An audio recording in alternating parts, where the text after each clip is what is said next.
Hai semuanya, gimana kabar kalian? Semoga selalu dalam keadaan baik. Jadi welcome back teman-teman di segmen analisa pagi, dan seperti biasa di video kali ini kita akan update untuk news dan juga pergerakan dari market, khususnya market Bitcoin.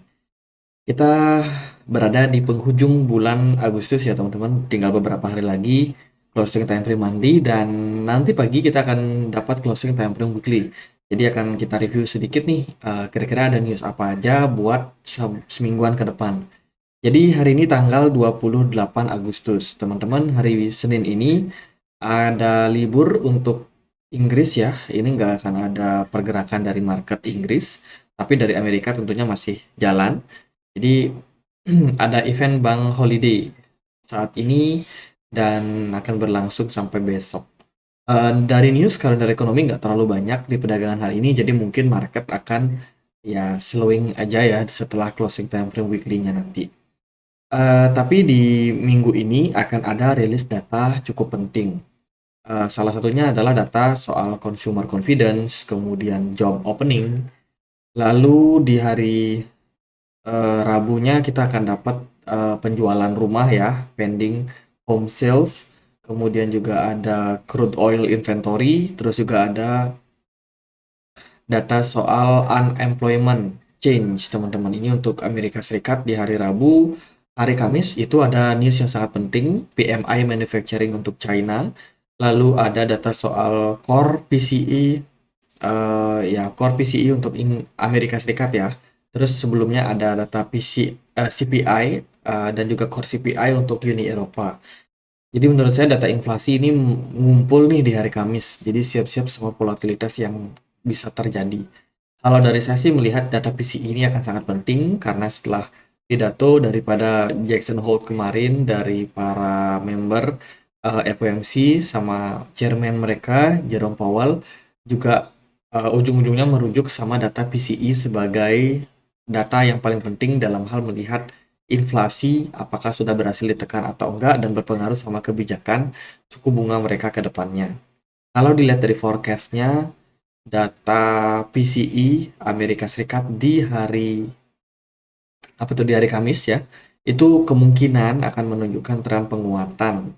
Kalau kita lihat dari ya year on year-nya ya, dari sebelumnya 4,1 kemungkinan naik ke 4,2. Ini mungkin diakibatkan karena energi teman-teman yang sudah mengalami kenaikan harga. Lalu kalau kita lihat dari hari Rabunya ini akan ada data soal hari Jumatnya akan ada data soal Fed balance sheet. Kemudian penjualan rumah, non-farm payroll dan lain sebagainya. Jadi hari Kamis itu harus di take note sebagai salah satu momentum yang sangat-sangat penting. Nah, kalau kita lihat dari Fed Rate Monitor Tools, teman-teman, ini adalah keputusan atau sementara ya torehan daripada konsensus yang dimiliki. 3 minggu lagi nanti kita akan dapat data soal keputusan dari The Fed apakah naikin suku bunga atau enggak. Sementara sih forecastnya menunjukkan 80% yakin Fed akan pause, sisanya baru yakin Fed akan menaikkan suku bunga. Hati-hati sama bulan November karena kemungkinan November kalau kita lihat dari konsensusnya sih anggota yakin The Fed akan naikin suku bunga.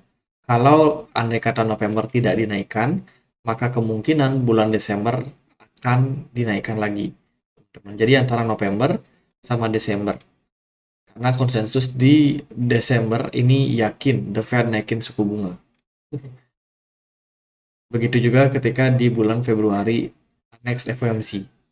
Teman-teman, jadi kalau ditunda antara November, Desember, ya bisa jadi Februari. Tapi intinya The Fed masih dalam posisi hawkish. Kita akan melihat seperti apa pergerakan dari harga-harga ya, teman-teman. Karena itu sangat berdampak sama yang namanya inflasi.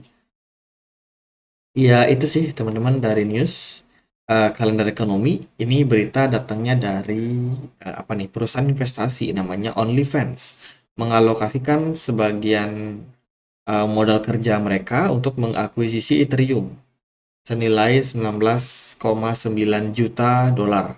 Berdasarkan laporan keuangan, investasi mereka mengalami kerugian, penurunan nilai sebesar 8,5 juta. Ya, jadi perusahaan ini mengalami floating loss sementara, teman-teman, karena kerugian daripada penurunan harga Ethereum.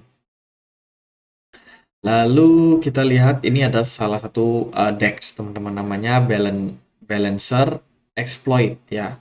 Kerugiannya sampai 900.000 dolar setelah mereka itu kena vulnerability warning. Jadi lagi-lagi Ethereum Automate Market Maker Decentralized Finance Protocol Balancer baru saja dieksploit teman-teman. Ini mereka konfirmasi dari Twitter ya. Mereka bilang mereka dieksploit dan saat ini aset mereka banyak yang rugi di liquidity pool, teman-teman. Ini menambah runtutan banyaknya project-project DEX DeFi yang kena hack.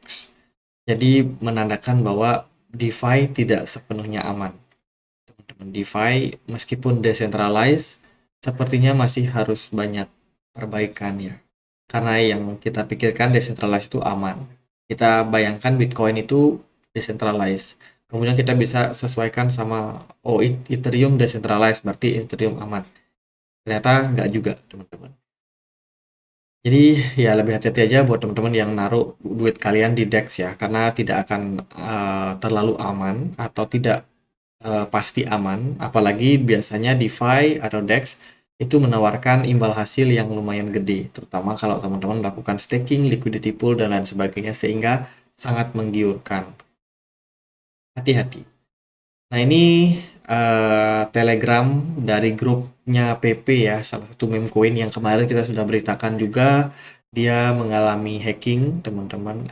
Sorry, maksudnya ada insider daripada investor awal mereka yang akhirnya exit ya, dari 4 udah exit 3, teman-teman. Sisa satu. Jadi baru aja mengkonfirmasi bahwa mereka banyak yang keluar dan itu menyebabkan sebenarnya PP udah drop lebih dulu. Jadi kan PP-nya drop duluan, kemudian baru beritanya muncul, teman-teman. Kemudian ini setelah itu ya Telegram grup mereka katanya di lockdown, teman-teman, sehingga dari mereka sendiri nggak bisa akses. Dan ya banyak drama lah, teman-teman. Ini dari meme coin PP. Kemudian berita datang ini dari JP Morgan saat ini yakin bahwa penurunan yang terjadi pada Bitcoin ini udah mencapai limitnya, mendekati harga limitnya, teman-teman. Jadi JP Morgan memberikan analisanya terhadap posisi daripada pergerakan dari Bitcoin saat ini. Kalau menurut mereka, Bitcoin setelah penurunan yang terjadi dan juga beberapa rilis data seperti ya kemarin kita mendengarkan yang namanya pidato daripada Jerome Powell, menunjukkan bahwa tidak terjadi dump yang lumayan signifikan lagi terhadap Bitcoin. Ini menunjukkan bahwa koreksi yang terjadi Bitcoin ini sudah mencapai level mendekati level-level maksimalnya, teman-teman. Kemungkinan akan ada kenaikan dulu jangka pendek melihat dari posisi market yang saat ini.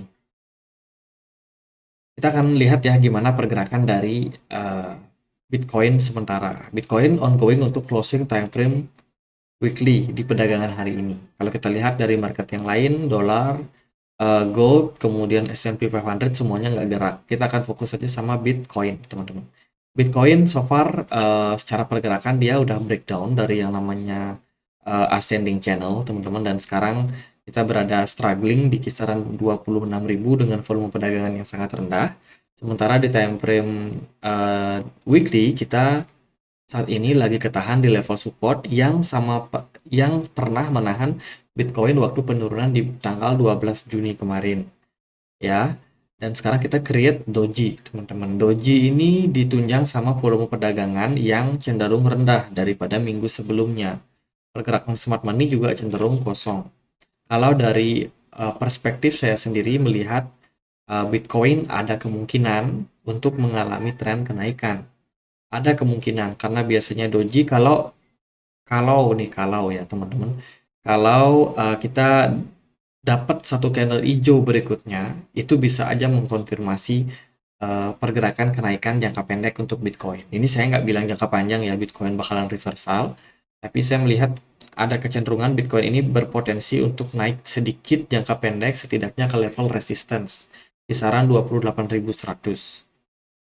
Ya, tapi karena minggu apa namanya minggu ini ya teman-teman kita akan dapat data soal PCE, data inflasi dari Amerika Serikat. Jadi menurut saya ini akan sangat menentukan nih kemana arah dari pergerakan dari Bitcoin. Andai kata Bitcoin mengalami kenaikan, itu berarti harusnya data PCE menunjukkan tren yang menurun, artinya inflasi menurun, teman-teman. Sehingga dolar melemah, di sana momentum untuk Bitcoin bisa recover sebentar.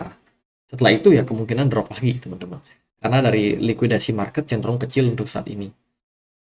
Atau kemungkinan kedua inflasinya tinggi. Sehingga doji di sini tidak memberikan tanda reversal, melainkan dia hanya memberikan konfirmasi bahwa market masih wait and see.